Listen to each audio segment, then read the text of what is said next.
RCR, la red que comunica y une al Perú.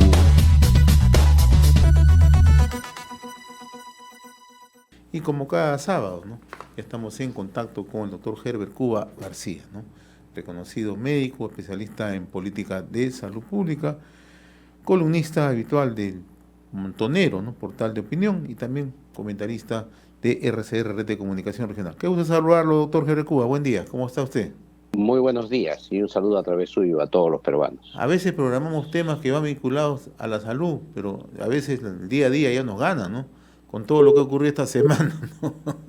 Vamos a tratar de vincular el tema de la crisis con el tema de la salud. Empecemos primero por la crisis, ¿no? ¿Cómo ha analizado usted lo que ha acontecido en las últimas horas en el país?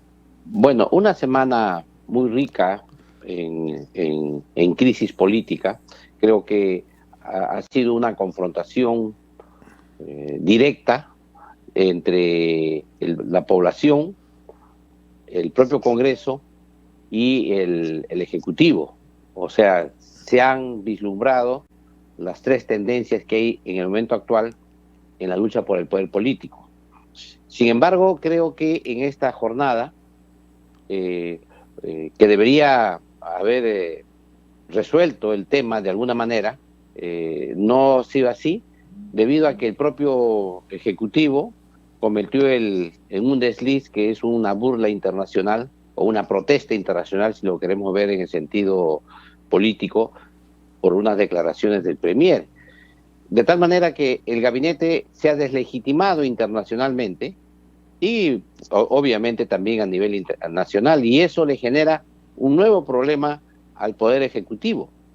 Pero por otro lado también el Poder Ejecutivo ha hecho toda una estrategia comunicacional muy importante para fortalecer sus propias bases electorales. Y en este caso, ese ha sido el fin de ir, a pesar de las dificultades, a Junín y ahora a Puno. A pesar de las desavenencias internas que pueden haber en estas regiones, sin embargo, el hecho de que el gobierno se acerque le da un nuevo respiro popular, y por otro lado le genera calle, le genera aquello que no te había abandonado el propio gobierno. En otras palabras, ha empezado a hacer política porque está acompañando estas medidas políticas con algunas medidas populistas sumamente fuertes. Y aquí me parece increíble que el gobierno y el Congreso y la ciudadanía no repare en que hemos roto un esquema básico de la caja fiscal, que significa que los subsidios deben ser individualizados a las personas o en los mayores casos focalizados, y no subsidios abiertos, subsidios ciegos que finalmente no favorecen a la gente más pobre, sino a los sectores intermedios. Y en este caso, estas reducciones, por ejemplo, de impuestos que han hecho, o esta exoneración de impuestos que han hecho para la canasta, algunos aspectos de la canasta básica, o el tema de los impuestos al combustible, lo que genera finalmente es que la cadena intermedia sean los que finalmente se favorezcan. Y aquí hay que señalar que ahora viene la otra campaña, y esto es el tema de la lucha contra el acaparamiento, con la lucha contra los malos empresarios, la fiscalización de los grifos, la fiscalización de los mercados. Es decir, es la otra contraparte que los pone activos a los ciudadanos en denunciar, y nada extraño es que finalmente los más pobres no se beneficien, sino se beneficien directamente, como hemos dicho al inicio, la cadena de comercialización. En este aspecto también se han señalado algunos temas adicionales, como que se entra de nuevo en discusión algunos aspectos básicos del aspecto económico de la constitución política, y otra vez se habla de que cada grupo político jala réditos de la última movilización multitudinaria que hubo en Lima, ¿no? A tal punto que algunos sectores señalaban que era una marcha para sacar a Castillo, como que efectivamente eso fue la voz mayoritaria de esa marcha, pero por otro lado señalan que no, que lo que se pasa es que el presidente Castillo no cumple sus compromisos, y por eso es que la población había salido a marchar, y por lo tanto lo que le compete ahora al presidente es cumplir sus compromisos que tenía con su agenda electoral. Es decir, una lectura cada uno para su lado, y eso es propio de países polarizados o como el nuestro, que cada uno interprete o lea, haga una lectura política a su manera y se ofrezca a sí mismo. Lo que sí ha llamado la atención enormemente es que en la reunión que tuvo el Congreso de la República con el presidente de la República, no se pudo armar una agenda mínima para el país, no se pudo armar, ya no digamos el cambio del presidente, porque no había los votos, pero por lo menos una ruta que permita mantener líneas maestras para fortalecer el crecimiento económico y la lucha contra la pobreza en el país. Vamos a mirar varios temas que usted ha señalado, ¿no? Primero, ¿no? La última reunión en el Parlamento, ¿no? El cálculo del gobierno era que ellos tomaban la iniciativa, ¿no? Lo que ellos no previeron es que la calle tomó la iniciativa ese día, ¿no? Entonces puso contra las cuerdas al gobierno, ¿no? Fundamentalmente lo que ocurrió en Lima, ¿no? Como primer aspecto, ¿no?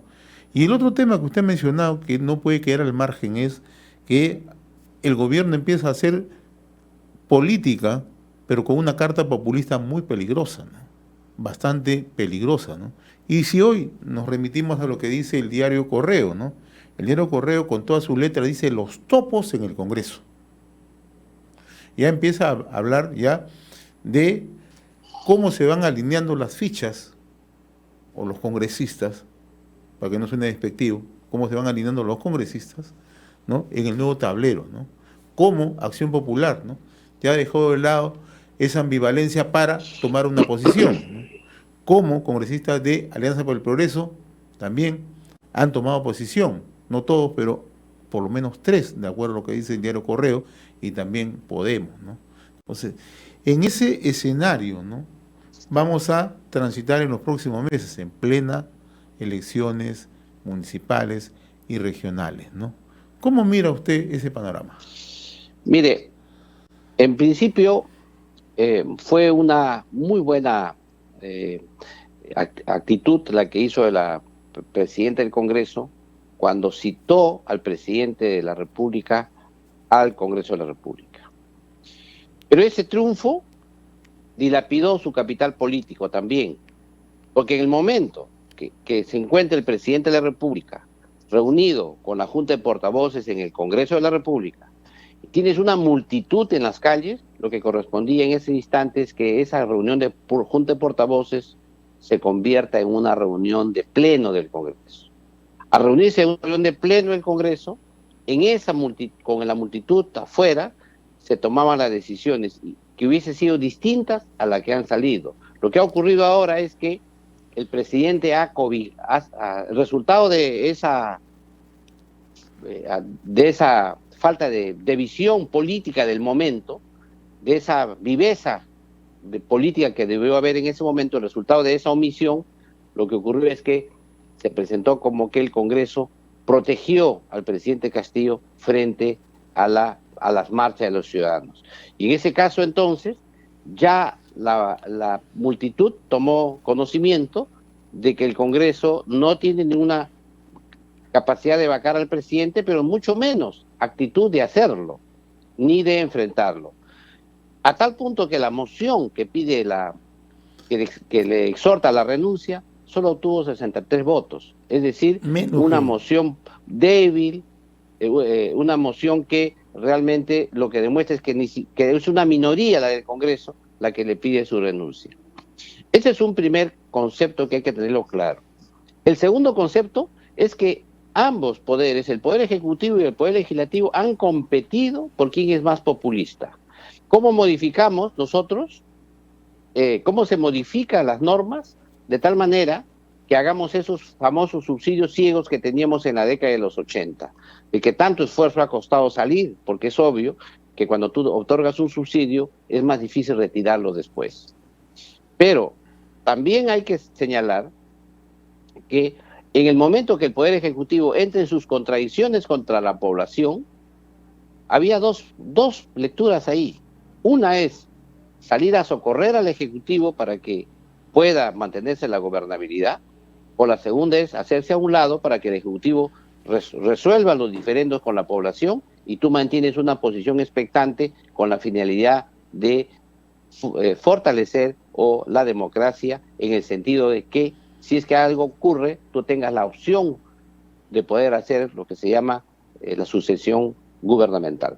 Pero eso no ha ocurrido. Lo que ha hecho el Poder Ejecutivo con el Congreso, se han puesto de acuerdo, han logrado una agenda mínima, ahora están trabajando un programa populista, como ya se ha observado, y claro, la gente no lo va a rechazar porque lo necesita, como en todo populismo la gente necesita los subsidios del Estado generalizados, que es como se presentan ahora, y además se agrava con la crisis internacional, lo que permite que el manejo del populismo tenga una mayor opción de beneplácito por parte de la población. Esta crisis internacional que ha generado crisis energética y crisis alimentaria en el mundo entero, se repercute en el Perú con mayor magnitud, debido a que tenemos un país sumamente informal, hasta en Lima hasta un 80% de informalidad, y en Puno, como hemos visto el día de ayer, hasta un 90% de informalidad, lo que hace que estas medidas puedan funcionar muy bien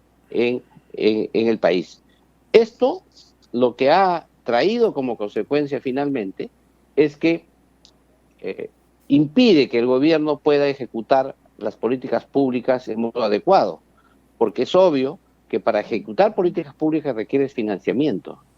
Y como es natural, en esta circunstancia, debido a estas medidas populistas, las capacidades de financiar las políticas públicas de los sectores va a estar disminuida. Y aquí en este caso concreto pongo como ejemplo al Ministerio de Salud, que como todos sabemos el Tesoro Salud tiene 10.000 millones menos de presupuesto para el año 2022 que el año 2021.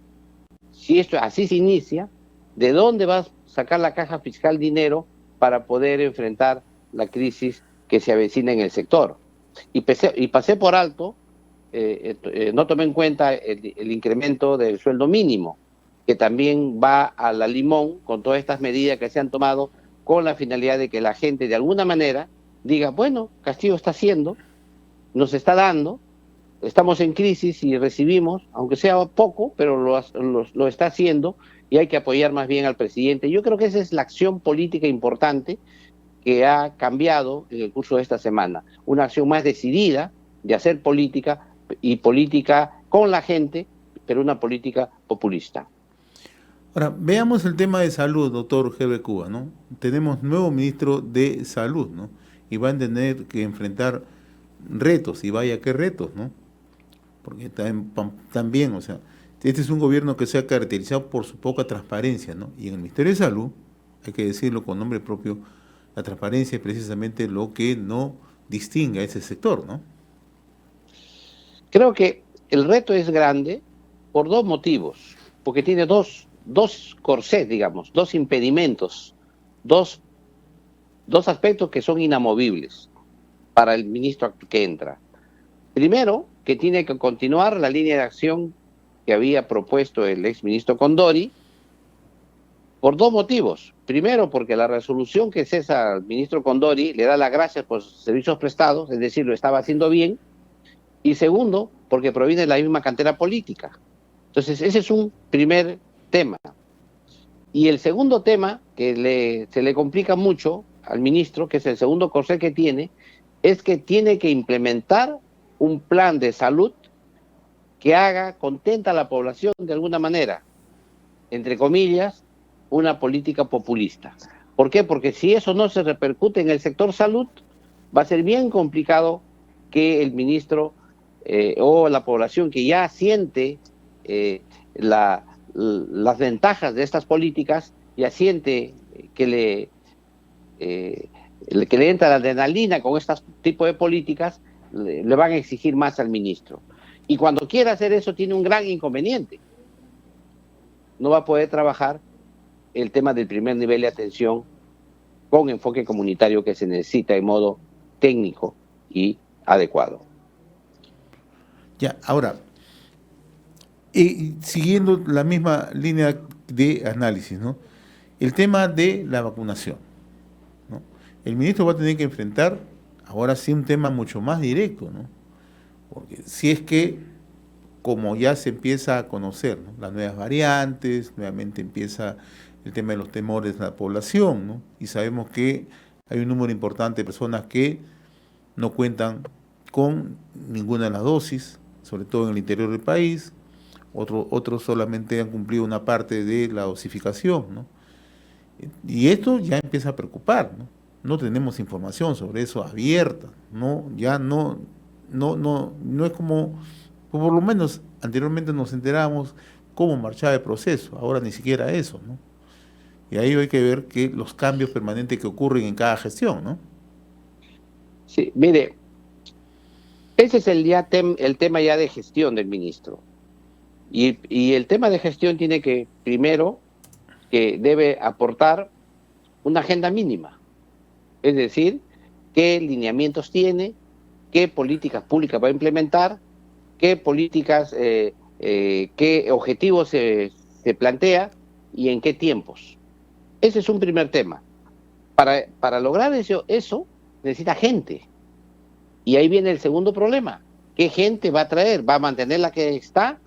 ¿Va a otra vez recomponer equipos técnicos que se habían fracturado en la gestión anterior? Y también requiere rodearse de médicos, porque son la profesión médica, son las que le van a ayudar en las especialidades que él requiere para poder impulsar estos cambios. Y esa relación también con la profesión médica está fracturada y que va a necesitar recomponer esa relación con la profesión médica. Pero aquí hay un antecedente que también abona en su contra. En el gobierno regional de Junín, la directora ejecutiva del hospital quirúrgico era una contadora pública. O sea, el gobernador regional había nombrado una contadora pública para que maneje un hospital que realiza actos médicos. Y ahí no hubo protesta alguna por parte del presidente del cuerpo médico, que en ese momento estaba en salud, que ahora es ministro. Entonces, me pregunto ¿tan fácilmente se pasa por agua caliente estos deslices del gobierno regional por la política y cómo veremos cómo se comportará ahora que llega a Lima como ministro de Salud ante la petición que pudiera existir para estas designaciones no técnicas que se puedan realizar en los diversos ambientes del país, en los diversos establecimientos de salud del país? Y en eso creo que ya trae un antecedente que de alguna manera va a ser más difícil incluso que se recomponga la relación con la profesión médica.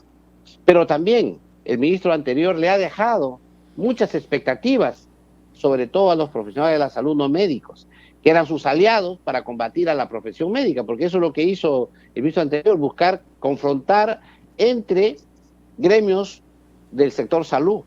Y en esa alternativa vamos a ver cómo resuelve esas expectativas que tienen estos gremios ahora.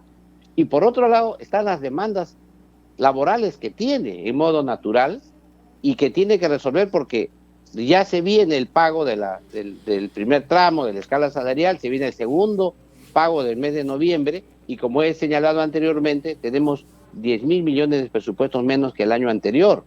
Además, los gastos operativos del sector salud se incrementan con la inflación. No se olvide que en el sector salud se compra alimentos como todos los ciudadanos porque los hospitales tienen alimentación, se compra ropa, ropería, hay farmacias, etcétera, de tal manera que cuando hay una inflación general o crece el precio del costo de vida de los alimentos, también repercute directamente en el gasto hospitalario. Y esto hace que el dinero que fue presupuestado en un momento, ahora ya ese dinero no les alcance y por lo tanto soliciten incremento presupuestal para cumplir sus promesas. Ese es otro de los aspectos que tiene como dificultades el ministro. Y también hay otra dificultad más, que tiene que fortalecer las estrategias sanitarias por dos motivos. Primero, porque la vacunación del COVID la tiene que continuar y la tiene que reforzar y ahí tiene dificultades, porque como todos sabemos, la vacunación había decrecido frente al mes de febrero en este mes de marzo. Por lo tanto, aquí tiene que fortalecer esta vacunación, pero también tiene que fortalecer la vacunación de las otras vacunas que no son COVID. Y además tiene que fortalecer las estrategias sanitarias, porque como todos sabemos, a raíz de que la pandemia ya ha disminuido y ahora se discute si vamos a entrar o no a una endemia, han aparecido las otras epidemias que tenemos en el país, como el dengue, como el coxsackie, como la malaria, como etcétera, etcétera, que el gobierno va a tener que enfrentar, y ahí tiene que volver a armar equipos, volver a trabajar, retomar esas acciones que de alguna manera fueron postergadas. Y un tema que tiene que retomar en modo urgente es la salud mental, porque en el país tenemos ahora, después de este encierro por la cuarentena, un crecimiento en los problemas de salud mental, y hoy día los pacientes sufren el peloteo. Por un lado, los hospitales públicos le dicen ya no se hospitalizan por pacientes psiquiátricos porque ahora tienen que ir a su familia, la familia no los quiere tener porque obviamente es un gasto adicional, hay conflictos, no saben cómo manejar esas situaciones que son realmente difíciles, y en ese peloteo están los pacientes que tienen que enfrentar de alguna manera también el actual ministro. Muy bien, doctor Herbert Cuba, como siempre yo le agradezco la amabilidad de compartir estas reflexiones cada fin de semana con RCR de Comunicación Regional. Ha sido un gusto conversar con usted, muy amable. Muy agradecido, se nos han quedado una serie de aspectos más en el tintero, que espero que la próxima vez podamos continuar. Un abrazo. Muy agradecido, una vez más. Gracias. RCR, la red que comunica y une al Perú.